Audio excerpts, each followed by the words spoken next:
Hello, everyone, and welcome to Channel Boundless Veteran. I'm Nikki Namaste, and we're going to dive more today into meditation. I I did a video. I did a video a while back when I was in Thailand about how to meditate, and I talked about our circle meditation, and the reason it's a circle is because it constantly has to repeat itself over and over and over again in your mind.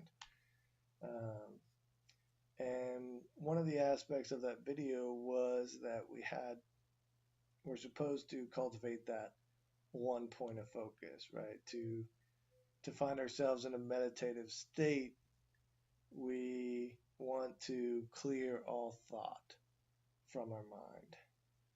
And everyone's meditative state is different. And the idea of at that point in time, you are no longer, your consciousness is no longer really present with your body is kind of how I define that aspect. Um, but the other aspect of doing a meditation practice is what we would call contemplation, right? So we would contemplate our thoughts, and we would ask ourselves questions about the thoughts that arise, um, especially during a meditation. What am I thinking about? Why am I thinking about this?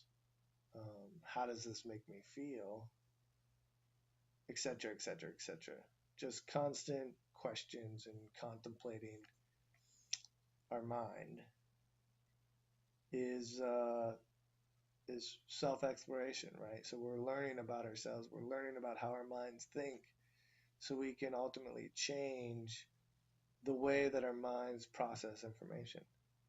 Um, and the idea of if you're constantly seeing and hearing negative responses to something or anything or everything, then eventually our minds will begin to adopt that behavior of negative remarks or negative thoughts. And it goes vice versa. So if we're constantly approaching uh, the idea of positivity, um, looking for similarities in everything rather than seeing the differences, and we can change the way that our mind looks at everything in life.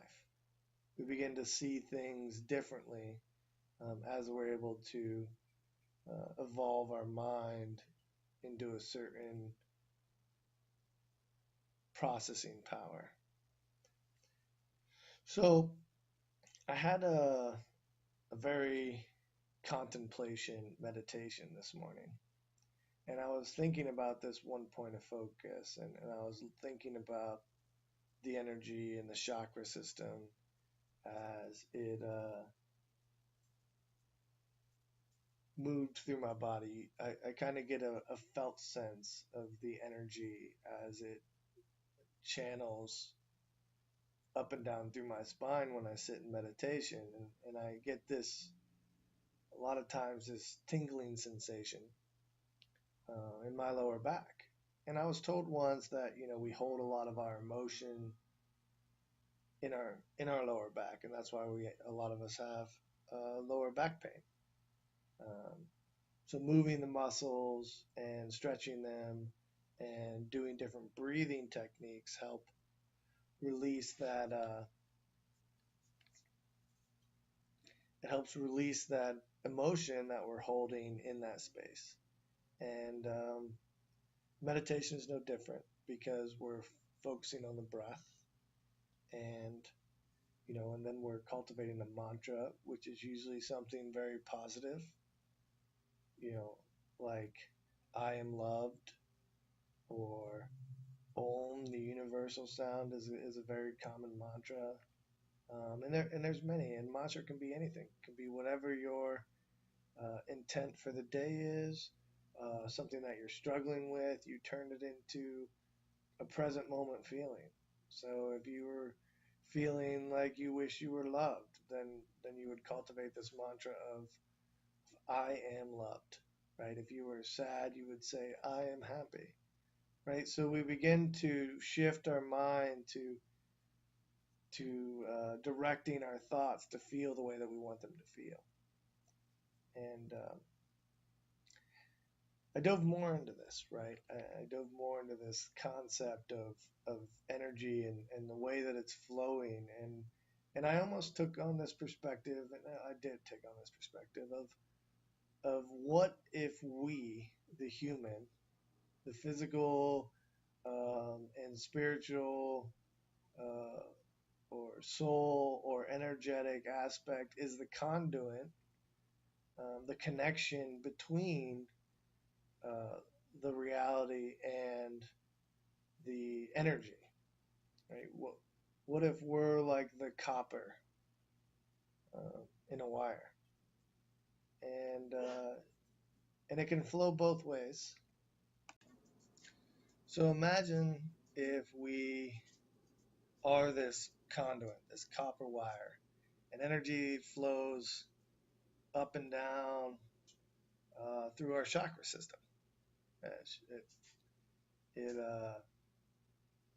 has a base, the root chakra, and it has the top, the crown chakra. Um, and as energy flows through, just like electricity, right, it creates heat. And that energy is then emitted outward um, to everyone around us. Whether that energy is positive or negative um, is dependent on, I think, the person, right? We're in control of what type of energy flows throughout our body, and and we can change our environment to focus on what type of energy we want to channel, right? If we're in a negative environment and we know it, and we can work on changing that environment into a more positive aspect. Now, sometimes that means we may have to move geographically.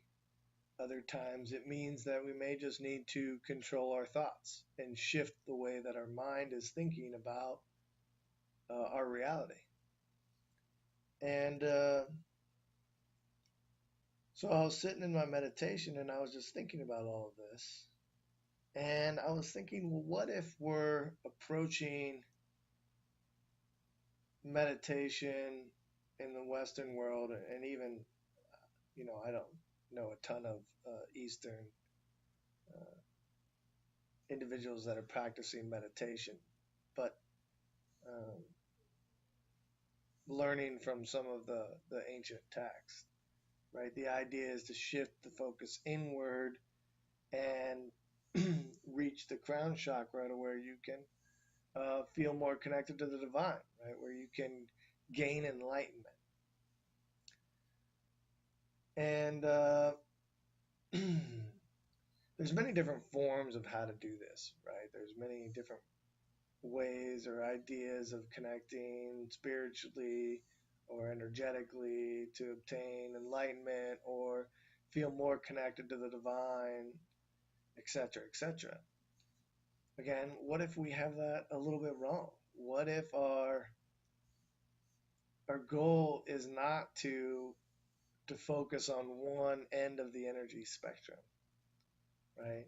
What if the goal is to be the filter of energy, uh, to accept only positive energy into our system, our energy current, and push it downward, right? Instead of like trying to shift the energy up, right? What if our goal should be to push the energy downward, to feel more connection on both ends, right? So if we're already connected with everything, which we know we are, we're already connected with our spirituality or whatever soul searching we have done, and now the missing connection is connecting us to our physical reality. The idea of taking that positivity from the universe, that energy from the universe, and it's so powerful, and we can bring it in and push it down into our physical reality to help illuminate the world around us. And it's a trippy subject, really. Um, I view and my perspective is of non-duality, right? So I don't believe that anything is separate. I believe that we're all the same thing, um, and that would explain this and help understand this idea of we are just a bunch of like wires that are connecting the universe, the energetic universe, to the physical universe, and everything does that, right?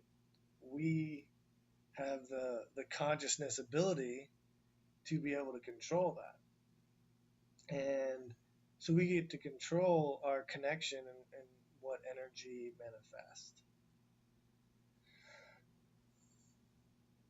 So next time you're in your meditation and you begin your breathing and you cultivate your mantra, um, try to shift your focus point to like the very end of your spine, the sacrum. Try to like feel the ground through your spine. And you could do some hand mudras, right? You could put your palms down, right? The idea is our palms help direct our energy, right? So up would mean that we flow the energy up, and we typically would sit in a meditation, maybe going like this, or we do an open bowl meditation, and our palms are always open to the universe. And we're bringing all this energy in, but we're not sending it anywhere. So maybe our goal is to send the energy down, send it down into the earth to help positively influence the world around us, to help create more growth and recovery from trauma, to help